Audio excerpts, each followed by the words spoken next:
Suite et fin de ces épisodes du Dealmaker Show dédié à l'édition 2024 de ce dossier spécial publié par Décideur Corporate Finance, les CFO de moins de 40 ans. Dans les 20 profils qui ont été retenus cette année, vous en avez déjà rencontré quelques-uns pour l'épisode 1 et 2. Pour cet épisode 3, j'en reçois 3. Mounia Amir à ma droite. Bonjour Mounia. Bonjour. Tu fais donc partie de ce dossier. Tu es CFO de Kili Technologies. Kili Techno, tout le monde ne connaît pas encore, mais ça ne saurait tarder. C'est la boîte qui permet de rendre l'IA concrète et rapide et de le projectiser un petit peu dans la boîte et vous accompagnez donc des grands comptes dans l'usage de l'IA. Oui, donc tout à fait. Donc Kili Technologies, c'est effectivement une start-up qui opère dans le domaine de l'IA et qui est plutôt spécialisée dans l'amélioration de la donnée. Donc ce qu'on appelle la donnée d'apprentissage, qui est intégrée dans les modèles d'IA et qui permet d'améliorer la performance de ces modèles. Magnifique. Voilà. C'est du latin, mais tu vas nous expliquer un petit peu plus concrètement ce que c'est. Nicolas Charpentier à ma droite. Bonjour Nicolas. Bonjour. Tu es CFO de Preto, donc le courtier IMO 100% en ligne. Donc dans le brokerage IMO, tu viens d'enchaîner 2 très belles années. Dans les 2 meilleures années de ma vie. Les 2 meilleures années. Et donc, tu es CFO depuis combien de temps? Ça fait 3 ans et demi, donc je suis arrivé pile poil au bon moment. Ouais, t'as vécu une année quand même encore une année où tout allait bien. Et puis après, ça a changé un peu de... Bon, tout va toujours bien chez Preto. Je parle de l'industrie de l'immobilier, de la filière, qui effectivement a vécu une légère correction. Il y a eu quelques turbulences les dernières années. Quelques turbulences. Côté finance, l'avantage, c'est que c'était quelque chose de très intéressant. On est passé, comme tu l'as dit, de faire de la croissance à la profitabilité à tout prix. Et donc, dans un marché avec de fortes turbulences, c'est encore plus challengeant. Et c'était très intéressant. Bon, on va en parler, notamment, on parlera de ta relation peut-être avec les investisseurs, si vous en avez, je pense que vous en avez. Jonathan Sarfati à ma droite, bonjour. Bonjour. Bonjour Jonathan. On te connaît pour ton poste d'avant notamment, parce que du coup, tu étais CFO de Stewart pendant 8 ans. Ouais, exactement. Et tu es aujourd'hui CFO de Freeland. Ouais. Freeland, c'est la plateforme, service, outils, solutions à destination de l'indépendant, du freelance. Ouais. Qu'il soit, on va dire, freelance de 20 ans ou, on le disait, manager de transition avec plus d'expérience, vous leur apportez du service. Vous êtes un peu les concierges version back-office de tous ces free qui n'auraient pas envie de gérer le back-office. Exactement. Ouais. Bah, en fait, les gens imaginent que le monde de l'indépendance, c'est facile et qu'il suffit d'immatriculer sa boîte et que ça va rouler tout seul. Et en fait, y a pas mal de choses à gérer. Et donc... que ce soit en portage salarial ou que ce soit même quand la personne garde sa boîte et qu'on porte sa boîte, il y a du boulot. Et donc nous, on l'accompagne dans les méandres des référencements, de la gestion des frais, etc., etc. Quand on dit que quand on lance une boîte, il faut toujours réfléchir au pain qu'on va adresser. Le pain du back-office pour un freelance, je pense qu'il est très clair. Donc, exactement. Vous allez devenir milliardaire et la plus grosse boîte du monde, à n'en point douter. Donc, on vous réunit, on va reparler de vos entreprises, évidemment, mais on vous réunit parce que vous êtes dans ce dossier CFO Under 40. Première question, qu'est-ce que ça fait d'être dans ce dossier? Et quel regard vous portez sur l'évolution de votre job depuis que vous avez commencé à travailler, il y a 10, 12 ans, peut-être 15 ans, dans ce métier? Mounia, pour commencer. Qu'est-ce que ça fait? Évidemment, c'est gratifiant. Donc, de nouveau, merci de nous avoir sélectionnés. Et évidemment, on est hyper content d'être là aujourd'hui pour discuter des évolutions du métier, puisque évidemment, il y en a eu beaucoup sur les 10 dernières années. Donc, on est tous assez jeunes, je pense, dans la profession. Néanmoins, on a tous plus de 10 ou 15 ans d'expérience, donc on a quand même un regard sur l'évolution de la fonction finance. Et ça va être intéressant d'en parler aujourd'hui. Et si on devait retenir un point, l'évolution la plus tangible, en tout cas celle qui t'a le plus marqué toi depuis que tu as commencé à travailler dans ce bel univers de la fonction finance. Ouais. Je dirais que c'est l'évolution d'une fonction très technique au sens support, administratif, etc., à une fonction qui est extrêmement business-oriented, très impliquée dans des décisions qui sont très importantes dans la vie de l'entreprise. Et qui font qu'aujourd'hui, ce métier, en tout cas de mon point de vue, est vraiment passionnant. Merci Mounia. Jonathan, même lecture? Ouais, même lecture. Le côté, je pense qu'on a l'occasion d'en reparler, le côté couteau suisse aussi. On était un peu limité aux trois grands artefacts qui étaient la compta, le contrôle léger, la trésorerie. Et puis aujourd'hui, on s'ouvre à des sujets comme parler du juridique en introduction, et puis des sujets vraiment hyper transverses, les sujets de transfo. En français, des portes ouvertes, mais beaucoup de transfo au cours des dernières années, les outils, les process. On fait pas la compta il y a 10 ans comme on l'a fait aujourd'hui. La compta, quand on est en direction financière, ça reste quand même le cœur du réacteur. Et toi, qu'est-ce que tu en Je penses? suis complètement d'accord. Je pense qu'il y a quelques années, on était un peu vu comme le comptable derrière son bureau avec de grosses lunettes en regardant les tableaux Excel. Et on est passé de plus en plus vers celui qui accompagne, qui est vraiment le business partner de tout le C-level et toute la direction, qui est quelque chose de complètement essentiel, notamment avec, on en parlait, mais avec les turbulences de bouger de la croissance à la rentabilité. Le CFO est un peu c'est lui le gardien de la bonne trajectoire et qui s'assure que tout le monde va dans la bonne direction. Comment on fait pour... parce que cette évolution implique une évolution de profil, une évolution personnelle, de positionnement dans la boîte, être le comptable au fond à droite du couloir qu'on va jamais voir, versus participer à des discussions stratégiques avec un board, ou même en interne, d'être un peu un CFO leader de la transformation. Donc ça veut dire d'impulser quelque chose, le change, ça embête tout le monde. Donc du coup, ça veut dire là aussi d'avoir de nouvelles compétences. Comment on se construit en tant que personne pour adresser ces différents segments qui sont quand même, qui à la fin vous font devenir quelqu'un quelqu'un qui a énormément de compétences différentes. Je pense qu'on a la chance d'avoir dans les fonctions qui nous reportent de plus en plus d'outils et de process. Et je pense qu'avant d'être des directeurs financiers, on est des managers. Donc je pense qu'il faut bien s'entourer l'échelon en dessous et sécuriser, on va dire, le backbone. Et après, ça nous permet, j'aime bien l'expression faire l'élastique, c'est-à-dire d'être à la fois avec les équipes sur les sujets, etc. Et de prendre un peu de hauteur.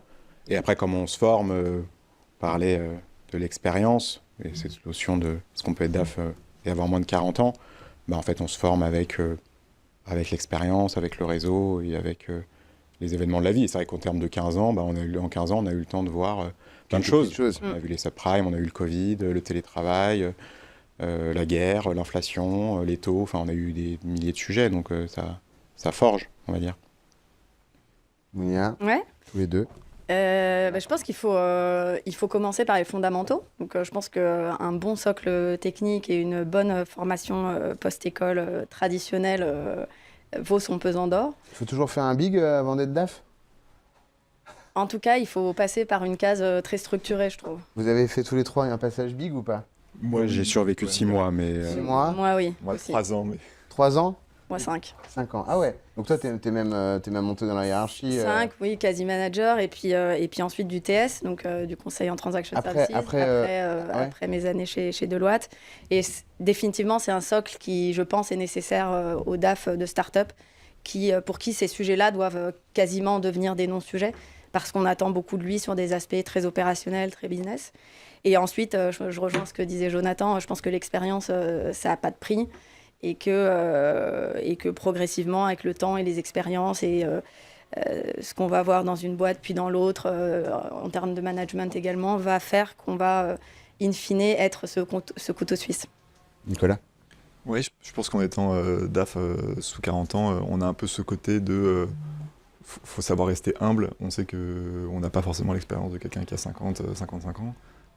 Et ce côté humble nous permet aussi un peu de nous remettre en question et de se dire, ok, ben en fait, le DAF d'aujourd'hui, il doit être beaucoup plus communicant qu'avant. Et ça, c'est une compétence qu'il faut apprendre. Et en étant un peu plus jeune, je trouve qu'on a un peu ce côté humble de savoir, ok, il faut que je me mette en question, il faut que j'aille dans cette direction-là. Et on est peut-être un peu moins arrêté sur nos idées sans rentrer dans les clichés que quelqu'un d'un peu plus expérimenté. Non, mais c'est sûr qu'en 15 ans, déjà, vous avez accumulé pas mal de choses. Tu le disais, Jonathan, le Covid, évidemment, les subprimes avec les quelques années qui ont finalement été nos premières années sur le monde du travail à tous, qui n'étaient pas forcément les plus fun d'un point de vue macro. Voilà, et derrière des crises qui concernent certaines industries, on y reviendra. De toute façon, dans la tech, depuis 2 ans, c'est pas la fête non plus, hein, et dans l'IMO. Donc, du coup, vous avez vécu pas mal de choses. Ma question est la suivante. Le moment le plus intense, il y a du bon et du moins bon dans le mot intense. Le moment le plus intense que vous avez vécu sur ces 15 dernières années, en tant que CFO ou CFO to be?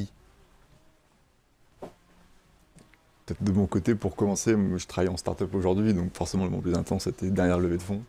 On a fait une série B de 30 millions avec 3 nouveaux gros fonds que sont Serena, Orange et Euraseo. forcément intense. En termes d'interlocuteur, ça pose le sujet. Ouais, les gens étaient là, il fallait être sérieux, il fallait être droit dans ses bottes, et c'était très intéressant et très intense. Ok. Et c'était quand cette levée? C'était il y a 3 ans, c'était au moment des grosses levées de fonds, fin 2021, début 2022. Ça vous positionnait combien en Valo? C'était public ou pas? Je pense que ce n'était pas public. Pas encore licorne. Pas encore les cartes, malheureusement. Pas licorne. Série C bientôt. On verra. Vous êtes profitable? Dans quelques mois. Dans quelques mois. Quelle belle réponse, on voit bien qu'elle est rodée celle-là. Cette réponse toutes les 2 semaines en board. Ça, Quelques mois. Les éléments de langage. C'est ça. Non, pour le coup, on a le secteur immobilier a l'avantage d'être quelque chose qui est un inconvénient fort côté financier, parce que c'est des cycles de vente qui sont très longs, mais c'est le côté avantageux d'être très prévisible. Et là, pour le coup, on sait que dans 4-5 mois, avec les performances opérationnelles qu'on est en train de réaliser aujourd'hui, T1, T2, on sera rentable. Donc on est très content. On se recevra à ce moment-là pour fêter cela. Ok, Mounia ou Jonathan, sur le moment le plus intense de votre carrière? Je dirais que c'est chez Kili, déjà, et c'est un plan de restructuration qu'on a dû mettre en place fin d'année dernière, parce qu'effectivement, on n'est plus dans une dynamique de croissance à tout prix, mais de croissance raisonnée, de recherche de rentabilité.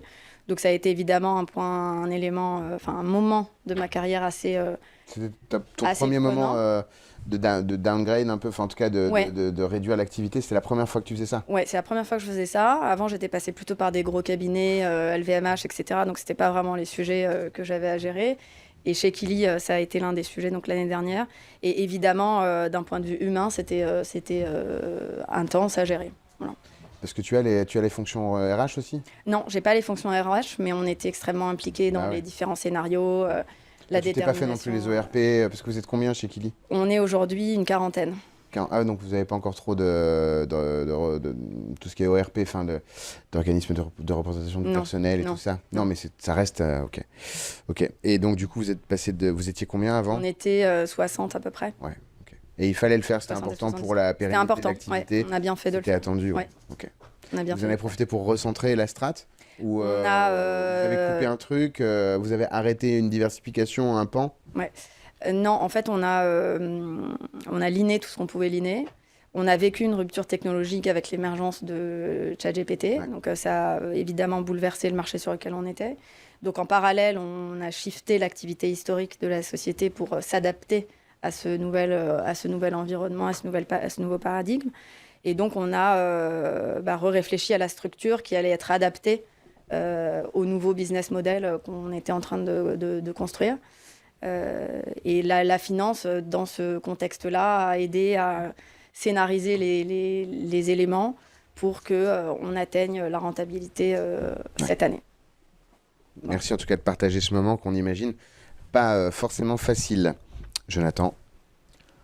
Moi, je dirais que c'est quand j'ai été chez Stuart, la boîte a changé de main 2 fois, puisque je suis arrivé, la boîte était encore indépendante, elle a été rachetée par le groupe La Poste en 2017, puis cédée au groupe allemand Mutares en 2023.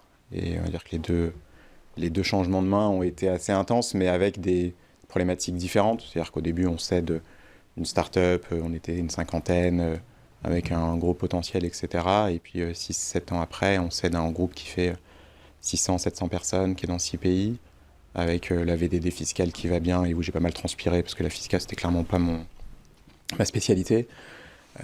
Et donc, voilà, et puis tu te retrouves assez... C'est vrai que tu as l'habitude de ce monde, encore une fois, tech, start-up, scale-up, etc. Et puis tu te retrouves dans une transaction avec, encore une fois, des banquiers, des VDD, des avocats. Et donc c'était chaud. On connaît bien Mutares, ouais. par ailleurs. Donc, c'était avec Philippe, la négo? Exactement. Et donc voilà, donc c'est des moments hyper formateurs, c'est des moments chauds, et c'est des moments particuliers pour un DAF, parce que d'un côté, tu te dis, le deal, c'est pas forcément toi qui va toper le deal, ça se décide un peu au-dessus, etc. Mais tu as un rôle clé à jouer. Parce que si tu te foires, ça peut foirer le truc. Et voilà, et c'est un peu ingrat, parce que si tu fais bien ton travail, c'est les termes du deal décidés, il y a 2 mois qui vont bien se faire, et si tu fais mal ton travail, tu as un risque que le deal explose. Donc c'est un peu chaud, mais c'est pour ça qu'on fait ce métier aussi. Et j'ai parlé d'expérience, de management, etc. On aime l'exposition, donc là on a été un un peu exposés comme mes petits camarades, et exposés au monde extérieur, et c'est un peu flippant, quoi. Comment vous gérez vos investisseurs justement depuis 2 ans? Parce que là, enfin je dis justement parce que vous en avez tous un petit peu parlé à un moment ou un autre. Comment est-ce qu'on gère cette discussion roadmap profitability? Tiens, est-ce que tu me refais un scénario si tu enlèves 20% en R&D ou en dev et puis on voit ce que ça donne? C'est un nouveau paradigme. Et comment vous l'avez vécu? Et aujourd'hui, est-ce que ça s'est un peu calmé? Forcément, après la tempête de changement de fonctionnement, maintenant c'est plus cool. Ou est-ce qu'on est encore dans une, on va dire dans une relation de proximité avec ces investisseurs beaucoup plus qu'avant? Bah, pour ma part, en tout cas, je sais qu'on est beaucoup plus proche de nos investisseurs aujourd'hui, depuis quelques années d'ailleurs. Ça passe notamment c'est aussi notre volonté à nous de beaucoup communiquer, d'être très transparent dans où est-ce qu'on en est aujourd'hui, de faire énormément de scénarios à chaque fois, bien sûr, pour montrer que on prévoit, on anticipe les choses, et justement, on a ce côté dernier milestone, dernier kilomètre à faire avant la rentabilité, et on communique dessus. Je pense que les investisseurs n'attendent que ça, tout comme nous, et donc du coup, je pense que c'est bien d'être très transparent et d'aligner. Et tu as des tableaux, tu as des forecasts qui vont évoluer. La vraie question peut-être aussi pour les CFO qui nous regardent, c'est comment tu fais évoluer ta façon de présenter l'avenir, vu que c'est un endroit où vous êtes ultra challengé maintenant. Ouais, bah tu l'as dit, hein, mais c'est énormément de forecasts. On fait des prévisionnels tous les mois. Et on est toujours sur Excel, ou alors tu t'es équipé, ou tu le fais différemment, l'Excel a un peu la même tête qu'avant, il est plus pro, puisqu'il y a plus d'intensité sur cette partie-là. Alors, je suis encore resté sur Excel, mais j'ai pas encore trouvé l'outil miracle. Oh là là, un DAF sur Excel, ça existe encore alors? Sur Excel. Oui. Mais oui, on est beaucoup plus fin dans notre analyse, on est beaucoup plus fin dans les différents scénarios, et on sait prévoir très précisément à 9-12 mois ce qu'on va faire. Si je reviens un peu en arrière, il y a 2-3 ans, je pense qu'on a tous fait des budgets qui étaient des BP qui étaient des beaux sur la lune avec de la croissance exceptionnelle. Là maintenant, on fait des budgets. 2024, on fait un budget, on l'annonce et on l'a tenu, quoi. Et ça, je pense que c'est gratifiant aussi. C'est moins fun, mais c'est gratifiant. Le petit plaisir à la fin du mois quand tu vois que tu vois, tic, bim, voilà. Et en ligne. Ouais. Je vois sourire à droite, on n'est plus sur les mêmes BP, les mêmes Golden BP d'avant, quoi. Non. Et du coup, comment vous le construisez et comment vous arrivez vous aussi à suivre cette activité? Qu'est-ce que vous avez fait pour changer votre façon d'envisager l'avenir et de le reporter? Ouais. Un peu comme ce que tu disais, hein, par rapport à la relation investisseur, on est évidemment très transparent. On a de la chance d'avoir 3 très beaux fonds au-dessus de Kili, donc qui sont Balderton, Serena comme Preto et Headline, qui vont vraiment nous accompagner sur les enjeux de business et de développement de la top line, parce qu'aujourd'hui on est à un stade de maturité où c'est des éléments qui sont particulièrement regardés. Donc beaucoup de transparence, d'échange et l'accompagnement grâce à leurs conseils sur telle ou telle option. Et d'un point de vue forecast, on est aussi resté sur Excel aujourd'hui, avec évidemment des outils qui permettent d'automatiser certains sujets comme les dépenses ou ou les notes de frais, donc qui nous permettent d'aller plus vite. Mais in fine, ce qu'on essaye de faire, c'est des reports qui soient lisibles pour les investisseurs sur les sujets qui les intéressent. Donc en l'occurrence, chez nous, c'est beaucoup top line et cash. Top line cash. Voilà. Alors, je pense que de manière générale, alors moi, depuis la période que tu mentionnes, j'ai un peu changé de monde et rejoint le côté obscur des LBO. Donc on est sur des investisseurs qui ont d'autres problématiques, puisque la rentabilité, elle est là day one, et donc on va gérer d'autres sujets. Mais je pense que dans cet univers macro un peu compliqué, un peu chahuté, je pense que le DAF, il a un vrai rôle à jouer sur la consistance. C'est-à-dire qu'on donne un chiffre le mardi, on va peut-être donner un autre le mardi d'après, mais on va comparer au mardi d'avant, etc. Enfin, ce que je veux dire, c'est que notre légitimité, elle est liée, évidemment, tout le monde sait mettre des formules dans un Excel, tout le monde sait jouer avec des chiffres, etc. Mais c'est de tenir un discours de réalité et un discours de variance et de dire, oui, c'est pas le même chiffre qu'il y a 2 mois. Le chiffre il y a 2 mois, je m'en rappelle, je te le montre, oui, dans la slide 12, je t'ai montré qu'on allait faire ça. Maintenant, je te dis qu'on va faire plus ou qu'on va faire moins, et je t'explique pourquoi, parce que j'ai changé de telle hypothèse, etc. Quand c'est plus, c'est pas tellement un problème. Ça dépend si c'est plus en charge ou en produit. C'est pas faux, ouais, c'est ça. Ça dépend, parce qu'on regarde tout, nous. Mais c'est vrai qu'on a... Le mot consistance, je trouve, est important. Ouais. Vraiment de garder toujours le même discours, de s'y tenir, Et quand tu parlais d'investisseurs, c'est des investisseurs financiers. Donc, le patron actuel avec qui j'ai échangé il n'y a pas très longtemps me disait quand tu balances un chiffre à un financier, il s'en rappelle, il regarde que ça.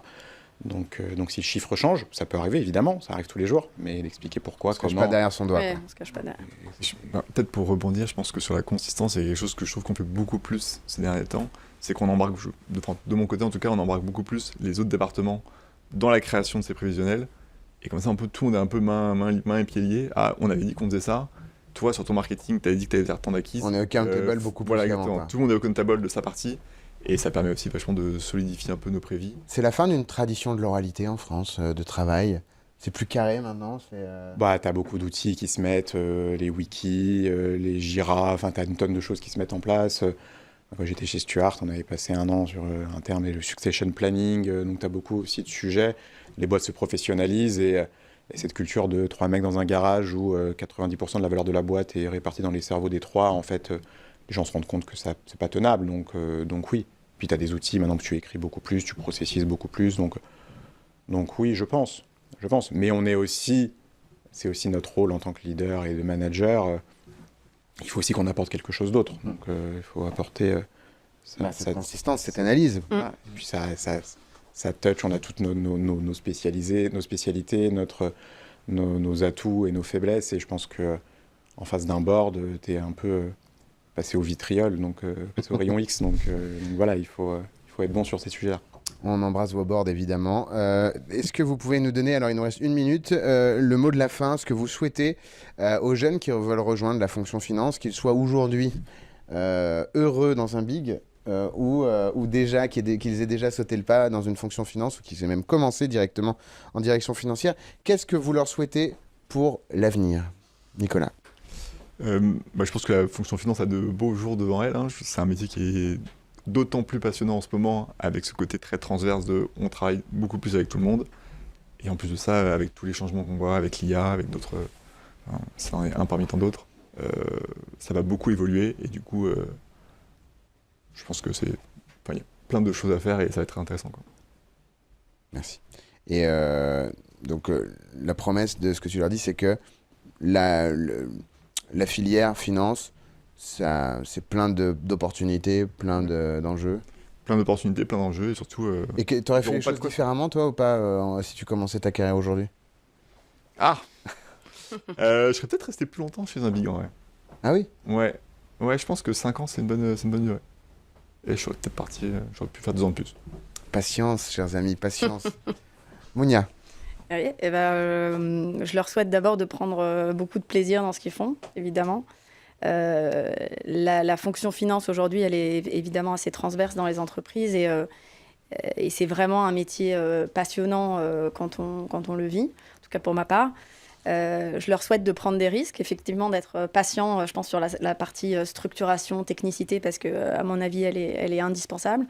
Mais ensuite de prendre le risque dès qu'ils en ressentent le besoin.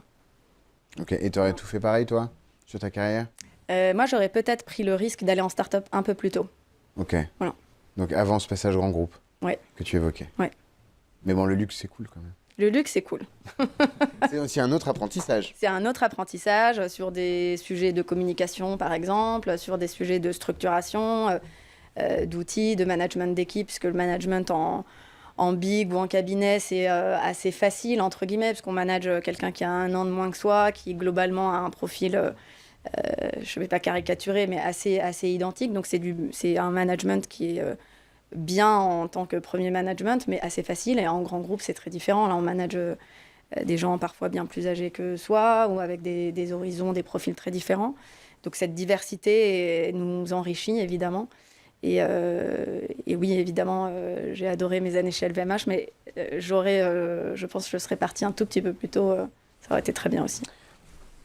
Jonathan, le mot de la fin. Alors moi, je n'aurais pas fait de big si je m'étais donné un conseil, parce que j'ai fait 6 mois de stage et ça m'a largement vacciné, et je suis très élogieux auprès de mes camarades qui ont tenu aussi longtemps. Qu'est-ce que je souhaite aux financiers? Je pense que c'est un métier qui est top, parce que c'est un métier où on peut se construire sa roadmap, où on peut se construire, encore une fois, je insiste beaucoup là-dessus, mais un métier de management avec des parcours voir grandir des gens, voir dans ses équipes, tu recrutes quelqu'un et puis 2 ans après, 4 ans après, la personne prend du galon, etc. Je trouve que c'est vachement intéressant. Et puis on apprend plein de choses. Je raconte souvent cette anecdote. Quand on est au début de Stuart, quand le CEO ne savait pas quoi répondre à un mail, il me l'envoyait, en fait. Donc, quel que soit le mail, en fait, tu te retrouves à gérer des sujets, tu te dis, mais pourquoi ça retombe sur moi et je trouve que le financier va garder ça, parce qu'encore une fois, le basique, j'ai fait 6 mois chez EY, et les basiques, tu les as. Tu sais lire un PNL, tu sais lire un bilan, tu sais à peu près comment ça marche.